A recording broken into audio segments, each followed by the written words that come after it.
Okay, so I'm going to be trying a newer sort of layout for this. I've been really into Minecraft, so I'm going to be doing Minecraft in the background while I yap. I still really like drawing digitally, so I might also include that here, but I saw this on YouTuber and they were really cool, and they were doing Minecraft and talking about how watching short-form content is just making you a bad person, and I totally agree with that. And I absolutely love how they go in depth for it's like 24 minutes of them talking and playing Minecraft, and I honestly love that so much, so why not make one myself? I think the best thing I started doing was watching longer form content and getting back into thinking about things deeply. One thing about who I am as a person that I don't think will ever change is I think so deeply about everything. You can take that in a negative or positive way.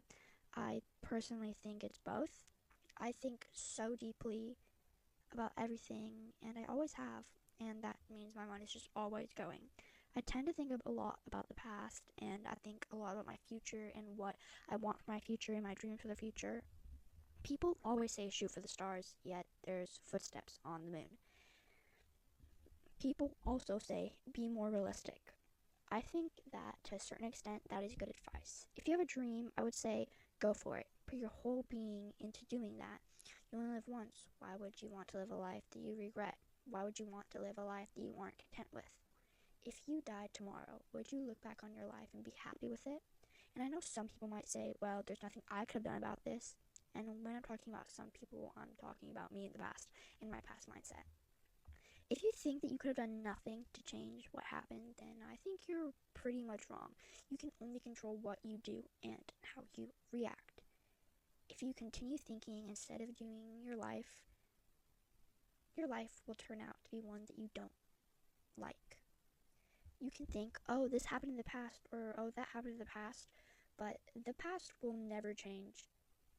And no amount of thinking or stressing is going to change that. I try and think about the future, but it's unrealistic to think about that stuff.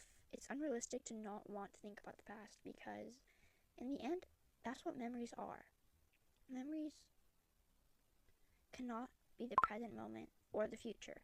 They are always the past, and you can't change what happened, but you can change what you do and how you react. I think that we should bring back feeling our emotions. It's so normalized nowadays to water down who we are, and that sucks big time. When I'm posting videos and such, I obviously care a little about the views and comments, but I'm mostly just doing it for myself. It just gives me something to do. It gives me something to say, well, at least I have my YouTube, if I don't want to do anything else. And I never really force myself to make a YouTube video. When I think really hard, it just comes out, and I think it's important to share those thoughts. And I know it's mostly just me, but my thoughts are always just like so rambled and just like completely all over the place, but that's just kind of how I talk, and I want this to be like natural, or as natural as it can be. Getting back onto the topic, choosing to actually do things was one of the best decisions I made. To watch videos that actually made me think, that actually had people's opinions and personalities, that actually had meaning to me. That kind of gave me my spark in life.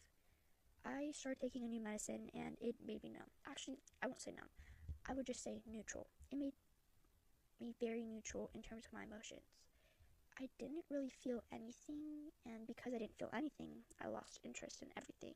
I lost interest in watching videos, and drawing, and playing video games, and music. I felt like I had lost myself. For a while, I couldn't think about the future. I couldn't think deeply. I would either feel nothing at all or everything. I woke up just to go to sleep, and I went to sleep just to wake up for a couple weeks. I had lost myself again, but I eventually got it back. I watched the video and I thought to myself, damn, this is kind of boring. Not the video itself, but I feel like I could be drawing while listening to this. So that's what I did. I drew. And holy shit, it was one of my favorite drawings that I've ever made, I think. I'll insert it on screen. Then I kept watching videos and kept drawing, and I got so much better at drawing and rendering. I learned how to render and got my proportions right. I learned how to draw people and real life people and characters that I liked. I enjoy making art now. That was honestly just a couple days ago, and after having a long conversation with my male companion, I started to think deeply again. He is so different from me, like polar opposites, like he would bully me kind of stuff. He doesn't like to think deeply on stuff, and I do. That really pulled me out of a hole I didn't know I was in. I started speaking, and I just started thinking and saying everything that was on my mind. It was honestly amazing. Watching these amazing YouTubers pour their hearts into making these videos, sharing their opinions, it makes me want to keep moving. It makes me want to grow and be a better person, or at least try to be a better person. You can't expect perfection from anybody. The least you can expect is just for them to try and to show up. Because if you really care, if you really love someone, you will be willing to try. And so will they. I think something I really needed to learn was caring less about myself and more about others. I had really shitty friends, and they didn't treat me how I should have been treated. I gave them too much grace, and it ended badly. People accept the love they think they deserve, knowingly or unknowingly. I let myself stay with these bad friends because they were all the friends I had, but I'm getting better without them. I don't have to worry about being cringe or too much. I made a promise to myself that I wouldn't numb down who I am for anyone. Sometimes it's scary to go out in public or just see other people, especially if it's people I know or who I used to know. I can always feel their eyes on something that will never go away. I can feel my family staring at it too. They try and be subtle, but I know they're looking at it. I wish with every candle on the cake that I could stop doing these drugs, but I can't, and I'm afraid. No, but I wish I didn't hurt myself, but I did. It was how I stayed alive. I survived, and I think I'm finally ready to start living again, not just surviving. We constantly forget that other people exist, I think. You have your struggles and feelings and goals and aspirations, and so does everyone else. No one is a main character. No one is a side character. Why does it have to be a movie or a TV show? Can't we just live every day? When people see videos, they're inclined to say, that's AI, and AI isn't as high as the pedestal we put it on. AI isn't necessarily bad.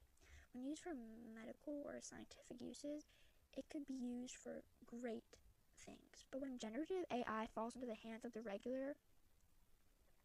general, that is where the problem starts. It's all or nothing thinking, and I'm partially at fault. I do that too.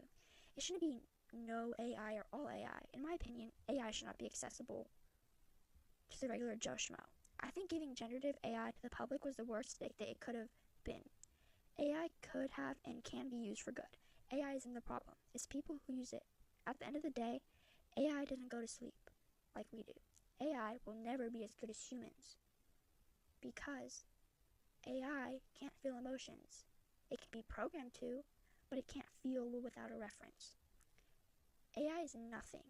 Anyways, this rambling has gone on for so long. So, bye, guys, girls, and everyone in between. My name is Marceline, and this is me signing out. I love how cringe that was, but I'm gonna keep that in, I think. Bye-bye.